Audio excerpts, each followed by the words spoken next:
You're watching Twitter for Schools, Episode 3, Likes, Replies, and Retweets.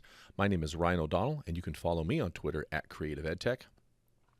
This is part 3 of a 5-part series all about helping educators maximize their use of Twitter from an educational lens. In our first 2 episodes, we really talked about how to sort of set up your account and get it up and managed. And this particular episode is now really kind of focusing on what you should be doing while you are on Twitter, how you can interact and share and really sort of maximize your communication. Now, first off, Twitter for many people is going to be, it's considerably different from sort of the style of communication that we're used to. We are used to sort of an email world or posting things on a website, and this is quite a bit different. Twitter is not really a one-to-one communication tool, and it's not necessarily also like a one-to-many, like put something on a website. And so that's why this episode is going to try to be able to help you a little bit with the idea about understanding about what your options are within Twitter. The thing that most people know or think about when you are on Twitter is the idea about clicking the tweet button and writing your own tweet. That's what we're going to be covering in our next episode, is about how to compose a tweet and how to be able to best maximize that process. But what we're going to do in this particular episode is about how we really can kind of be able to respond to others. We talked our last time about how to be able to find our staff members and how to connect with them and create lists. Now in this particular episode, we're going to talk about what we really can do with them and what our options are. So I'm here at this site that I've been using, this Twitter profile, which is Rockland High School. And last time I showed you guys how to be able to set up lists. So I'm going to go over here to my account, to my profile, and I'm going to go to lists. And I'm going to bring up one of the lists that we have here. And this one is called Thunder Educators. And I can see here that if I click on this, there's 28 members inside this. And by clicking on it, it's going to take me to this particular, like we said last time, these are customized feeds of just the tweets from people that I've decided to add to it. I have 28 members, and if I click on this 28 members, it will now show me not the tweets themselves, but the members who I have added, or not necessarily myself, but who Rockland High School has added to be part of this particular list. What I can click on is to see the tweets themselves, and this brings up that stream, that customized stream of just those that Twitter feed of just the particular people who I've added to this. And I also can click on, if I go down a little bit here, I can click on the list of members, and this shows me the list of people who are in there. What I'm going to focus on right now is the idea about looking at the tweets themselves, because now how can I interact with them? What can I do with them? And I'm going to scroll down here a little bit and show you what's and find some examples of ones about what we can do with one of these tweets. Now, as I scroll down, I can see that here is some interesting tweets here. I'm going to stop at this particular one right here from one of our science teachers, Mr. Clarion here, and be able to kind of, first off, I'm going to kind of translate the tweet for you to be able to see what he's trying to say in it. And so Mr. Clarion is saying thanks, and then he has a somebody, but he has put the @ symbol in front of him. So basically he has tagged the person that he is thanking, this Mac Clemens, and he's saying thanks, Mac Clemens, for talking to our, and then he writes his computer science class, but he wanted to be able to put a hashtag in front of it because he wanted to be able to make that something that is searchable. And so he's saying, thanks, Matt Clement, for talking to our AP computer science class about, and here again, instead of just saying the word net neutrality, he wanted to be able to put it as a hashtag to tag it for other people to possibly find it. So he's saying he wants to be able to thank this person for coming to talk to his class, and it looks like he had an online conversation with this particular person talking about net neutrality. He put an emoji in there, and then he wanted to be able to do some other things as well. He wanted to be able to tag our school district hashtag, so we put hashtag #RUSTProud, and then he wanted to do some other ones like CS for all, which is computer science for all, and also some other people who may find this interesting, other teachers and so forth. So now for me, if I'm managing this particular account, I can do something with this. And if I go down to the bottom, here are my choices. I have 1, 2, 3, 4 things in which I can do to this. One is I can write a direct message to this particular user. If I click on that, it'll now say you can write a particular message to this person. For the most part, you're not really going to use that from within a tweet. These are the 3 that we're really going to focus on. If I hover my mouse over, I can see it says reply, The next one is retweet, and the third one is like. So for this particular one, I'm going to show you what a reply will look like. If I'm going to hit reply to this, it says, this reply is now going to go to Mr. Clarion and anybody else who was connected within here. So since he tagged a couple other folks in here, if I hit reply, it's going to act, I mentioned before that it's not an email, but it does act in this way a little bit like that. Somebody posted something and I'm going to reply back to this person and all others who are on here. And I can say something to him here. So I'll say, hey, thanks for sharing your thoughts about this important subject. And with the realization, knowing that it's going to go to those particular people, and if I wanted to, I can now also put a hashtag on there. So the hashtag we are using at our district is RUSD Proud, but the school here itself is using one called We Are Rockland. So I can be able to attach that onto there. And if I wanted to, I can be able to add some other things. I could put on a photograph on here. I can put an animated GIF. I can even put a poll or a location on here. I'm going to touch upon these a little bit in our next episode when we talk about composing tweets and what some of your choices are. But for right now, I'm just going to be able to put this. And so now Jeff is going to get that notification as well as all the other ones that we had saw this, and we're giving this some validation, basically saying, hey, thanks, or that's awesome, or well done, or something along those lines. How much space do I have to be able to write is made up of this circle over here, and I can start to see that this sort of circle is a bit of a graph here, and I can see about a quarter of it is filled, which means that I have about 3/4 left of text to put. They used to be able to put numbers up here when Twitter allowed for only 140 characters. Now that they allow for more, they put this up. As soon as you start getting closer to the end, it'll give you a countdown of how many spaces that you have left. So basically what I'm trying to be able to do here is, like I said, is give some validation, tell the people who are associated with it that I'm giving that validation. By being that it's a reply, is I'm only really giving sort of a comment to those particular people who were in that original tweet. I'm not spreading this out to the masses.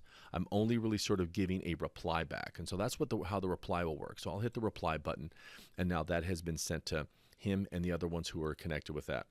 So now as I'm going to scroll around and find another tweet to respond to. I'm going to go to the one right above here.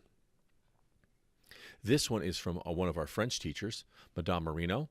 And if you hover your mouse over somebody's account, you can be able to see not necessarily just their name, but you can see a brief pop-up of their profile if you need to be able to remember who these people are. And I can see here that she has said winning shot. That was it. And there appears to be a video on here. So if I go back, I can see what the video is. And it appears to be they're playing a game in their class. The video's acting glitchy here. But the students, this particular student that looks like they're playing a review game in the class. And I can tell also, because not necessarily from watching the video, but I can see from the hashtags that she put in: grudge ball, fun in French, test review. So I can see that she's just sharing out kind of a fun moment that they had in class. I could reply back to her, and that's sort of a mid-level, giving some sort of validation. I'm going to jump over here a little bit to this particular thing, just the heart. And that is just basically saying, I like this, or I saw it and I thought it was amusing, interesting, empowering, something. But this is sort of the lowest level of recognition that you could do to somebody else's a post that they put out. I don't feel like I really want to say anything, and I just want to be able to say I like this. Other tools like Facebook have a much more robust things that you can do: happy faces, sad faces, and so forth. Twitter only has the like feature. And for the most part, the etiquette is people would do this is be able to tell the person who posted it that I like it. Other people have used the like as a place that I can like things that I can go back and check out later to look at my likes. But for the most part, people who are using it in schools and such who are using it is basically give that sort of baseline kind of validation. So that is the like. Now the next one is we're going to focus on this one in between, the retweet. So I'm going to go scroll here and find another one to be able to react with. And I'm going to scroll down here to one just below that here, and I can see this one comes from our sports department. And the sports department put out, and they wrote a tweet and said, Rockland High School wins a back-and-forth game against a team Antelope, and they posted the score. They wanted to say good job. So now I want to be able to react to this one. I could do it directly within here. If I click anywhere on it, it does bring it up much larger. And it can show how some people have reacted to it. So I can see 11 people have liked this. And I could do the simple, hey, nice job, like it, or respond to them and say something else, hey, nice job, coach, or something along those lines. But from here, I'm going to go one step further, is I want to now be able to send this out to the people that follow this account, the Rockland High account. The reason being is the idea is that think about how the people who follow the particular sports or this one account may be different from the people who follow your particular account. And so what the retweet allows is the idea of sort of that viral spreading of media. So if somebody posts something and they have a particular, let's say 100 group of people who follow them, I can now send it out, and I may have also 100 people, but some of those people are not going to be the same. And so it's a way for me to be able to kind of forwarding, for us who are familiar with the email world, this is kind of like a forward. I'm going to take this and send it to a different group of people. Now, some of them may be the same, because this is the same organization, Rockland High School Sports and Rockland High. I'm assuming there's going to be a fair amount of some of those people who will be the same. And that's not necessarily a bad thing. We're just saying that this is something that's pretty interesting. We want to be able to share that out. So if I click on the retweet button, I can see before it goes out, it says, hey, are you sure you want to retweet this to your followers? And I hit the button, and it's now going to go as is, taking this particular post and sending it to all of my people. Now, and like I said, this is much like an email forward. I'm just taking it and sending it as is. But they have added an option. It used to be called the quote retweet, and now they've changed it a little bit. It just says add a comment. But now I have space where I can now add my own information on here. So I could say, great job from our... now, interesting here, I can see that the sports team put this out, and it said Rockland High School wins a back-and-forth game. Now, we knew what this was because we were associated with it, but I realized is that this particular tweet did not mention what team this was, what sport it was, what level it was. So I know from this that this was the varsity boys basketball team. So I'm going to be able to say, hey, great job from our varsity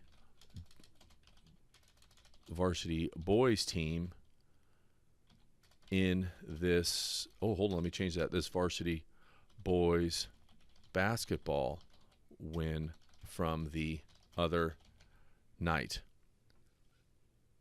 And now when I will hit that tweet button, it's going to get sent out to all of my particular people. And what that allows then is to be able to take things that have happened in teachers' classrooms or in sporting events or in extracurricular activities and gives you the opportunity to be able to now spread that to a much wider audience. For the most part, generally, you would think that individual teachers and coaches and advisors are going to have probably a smaller following than a school account or a district account. So that gives you the opportunity to be able to take some awesomeness, some greatness, and spread that to a much larger group.